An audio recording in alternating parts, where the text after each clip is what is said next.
ఆరుగాలం కష్టం వర్షం పాలైతే ఏ రైతుకైనా మిగిలేది కన్నీరే. అష్ట కష్టాలు పడి మార్కెట్కు చేర్చిన పంట తడిసిపోతే చేతికొచ్చేది అప్పులే. ఆదోని మార్కెట్ యార్డు పరిధిలోని రైతులు సరిగ్గా అవే ఇబ్బందులు ఎదుర్కొంటున్నారు. రాష్ట్రంలోనే అతిపెద్ద పత్తి మార్కెట్గా పేరుగాంచిన కనీస సౌకర్యాలు లేక అవస్థలు పడుతున్నారు. వివిధ జిల్లాల నుంచి తెల్ల బంగారాన్ని తెచ్చిన కర్షకులు సరైన షెడ్లు లేక నష్టపోతున్నారు. వర్షాలతో పత్తి తడిసిపోకుండా 3 కోట్లతో చేపట్టిన షెడ్ల నిర్మాణం ఎంతకీ పూర్తి కావడం లేదు. సివిల్, మెకానికల్ అంటూ పనులు విభజించి ఒకదానికే టెండర్లు పిలిచిన అధికారులు పనుల పూర్తిలో నిమ్మకు నీరెత్తినట్లు వ్యవహరిస్తున్నారు. ఏడాది కాలంగా వాయిదాల మీద వాయిదాలు వేస్తూ తమ నిర్లక్ష్య వైఖరిని ప్రదర్శిస్తున్నారు. నిల్వ వీలు లేక తడిసిన పత్తిని తక్కువ ధరలకు విక్రయించుకోవాల్సిన దుస్థితి రైతులకు దాపురించింది. కర్నూలు జిల్లాలోని ఆదోని మార్కెట్ రాష్ట్రంలోని అతిపెద్ద పత్తి యార్డుగా పేరుగాంచింది. ఏటా 18 లక్షల క్వింటాళ్ల పత్తి బేళ్లు, 1300 కోట్ల క్రయ విక్రయాలతో ఘనత వహించింది. పేరు గొప్ప ఊరు దిబ్బ అన్న చందంగా కోట్ల వ్యాపారంతో భారీ ఆదాయం వస్తున్నా మార్కెట్కు వచ్చిన రైతు మాత్రం నిలువునా నష్టపోవాల్సిందే. ఎక్కడెక్కడి నుంచో తెచ్చిన తెల్ల బంగారాన్ని ఎండకు వానకు వదిలేసి నిండా మునిగిపోవాల్సిందే. రైతుల పత్తి పిండి 100 కోట్లు సెస్ రూపంలో వసూలు చేస్తున్నా కనీస మౌలిక సదుపాయాలు యార్డులో కనిపించవు. వర్షం వస్తే నిల్వ చేసే షెడ్లు లేక, టార్పాలిన్ల సరఫరా లేక రైతులు నానావస్థలు పడుతున్నారు. పత్తికి రక్షణగా చేపట్టిన షెడ్ల నిర్మాణం పూర్తి కాక రైతుల ఆరుగాలం కష్టం బూడిదలో పోసిన పన్నీరవుతోంది. వర్షం వస్తే ఏమి ఇప్పుడు అన్ని చెక్కులన్నీ తడిసిపోతాయి. ఇలాంటి ఇక్కడ ఏం సౌకర్యాలు ఏం లేవు. ఎక్కడ పెట్టుకునే అవకాశం లేదు సార్. తడిస్తే సంవత్సరం అంతా కష్టపడిన అంతా పోతుంది. రైతులకు భారీ నష్టం ఏర్పడుతుంది. పత్తి పెట్టుకోవడానికి మంచి షెడ్లు ఏర్పాటు చేస్తే బాగుంటుంది. వర్షం వస్తే ఇంక తడుస్తుంది. లాస్ట్ పైన తరపా గడుపుతూ కూడా అడక్క నీళ్ళు వచ్చి తడిసిపోతుంది. అప్పుడు 5 కేలు 10 కేలు బాధ వాళ్ళు కొన్ని వాళ్ళు అడిగినా తీయాలా. రైతుకి నష్టం 5 కేలు 10 కేలు బాధ అడిగితే. షెడ్యూల్ అంటే స్థలము కావాలి కదా సార్. స్థలం లేదు, ఇంకా నుండి వేస్తారు అయిపోయి అంతే. మరి కొత్త షెడ్ అయినప్పటికైతేనే బాగుంటుంది. ఇంతవరకు కాలేదు. ఆదోని మార్కెట్ యార్డులో పత్తి రైతులు ఎదుర్కొంటున్న ఇబ్బందులు దృష్టిలో పెట్టుకుని గతేడాది మార్చిలో షెడ్ల నిర్మాణానికి మార్కెటింగ్ శాఖ చర్యలు తీసుకుంది. మార్కెట్ కు భారీగా తరలివచ్చే పత్తి పంటను ఎండ, వానల నుంచి రక్షించడానికి వీలుగా 1.5 ఎకరం విస్తీర్ణంలో 3 కోట్లతో గదుల నిర్మాణం ప్రారంభించింది. అయితే ఒకే టెండర్ ద్వారా అన్ని పనులను పూర్తి చేయాల్సిన అధికారులు షెడ్ల నిర్మాణాన్ని 2గా విభజించి సివిల్ పనులకే తొలుత టెండర్ పిలిచారు. 2014 నవంబర్ నాటికి పిల్లర్లు నిర్మించాలని ప్రైవేట్ సంస్థకు 1.80 లక్షల పనులు అప్పచెప్పారు. సివిల్ వర్క్ గా విభజించిన ఈ పనులు నాటి నుంచి నేటి వరకు కొనసాగుతూనే ఉన్నాయి.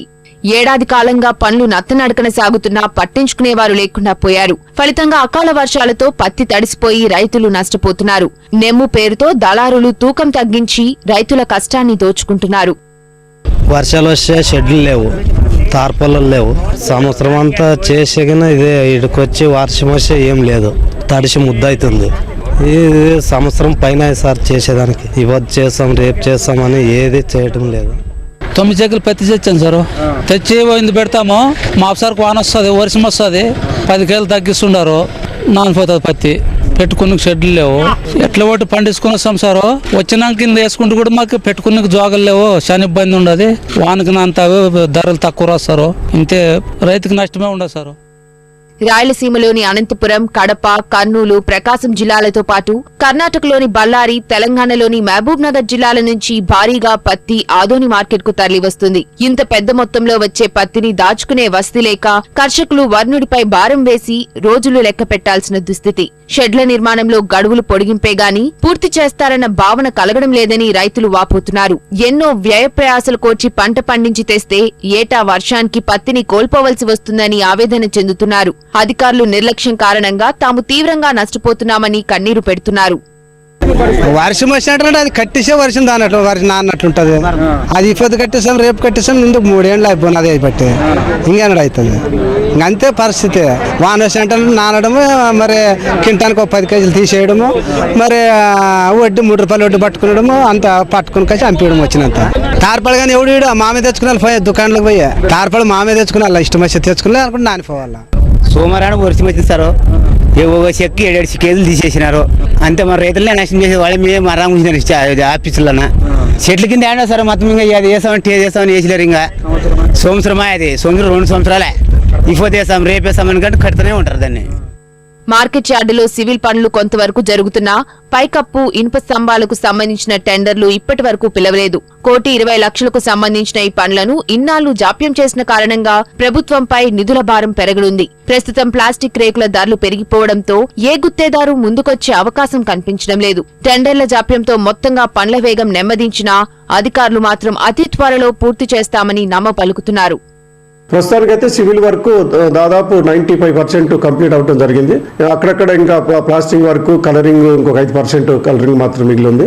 ఆ వర్క్ కూడా త్వరలో ఒక 1 వీక్ ఆర్ 10 days లో కంప్లీట్ అవుతుంది. అయితే ఈ దాని మీద సీట్లు పరిచేటువంటి టెండర్ దాదాపుగా 5 సార్లు మరి డిపార్ట్మెంటల్ గా పిలిచినప్పటికీ కూడా ఏ కంపెనీ వాళ్ళు ముందుకు రాలేదు.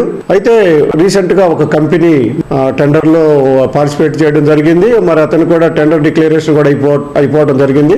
మరి ఆ వర్క్ ని అతి త్వరలో మరి పూర్తి చేయడానికి మరి ప్రయత్నాలు చేస్తున్నాం. మేము కూడా కాంటాక్ట్ చేస్తున్నాం. సరిపడా నిధులు ఉన్నా సకాలంలో షెడ్డు పూర్తి కాకపోవడానికి అధికారులే కారణమని రైతులు ఆరోపిస్తున్నారు. ముందు చూపు లేనితనం, బాధ్యతారాహిత్యంతో 2 పనులకు ఒకేసారి టెండర్లు పిలవని ఫలితంగా ప్రభుత్వ ఖజానాపై ఆర్థిక భారం పడే పరిస్థితి నెలకొందని ఆగ్రహం వ్యక్తం చేస్తున్నారు. వ్యవసాయ రంగాభివృద్ధి కోసం రాష్ట్ర ప్రభుత్వం అనేక కార్యక్రమాలు చేపడుతున్నా కింది స్థాయి అధికారుల నిర్లక్ష్యంతో వాటి ఫలితాలు తమకు అందడం లేదని వాపోతున్నారు.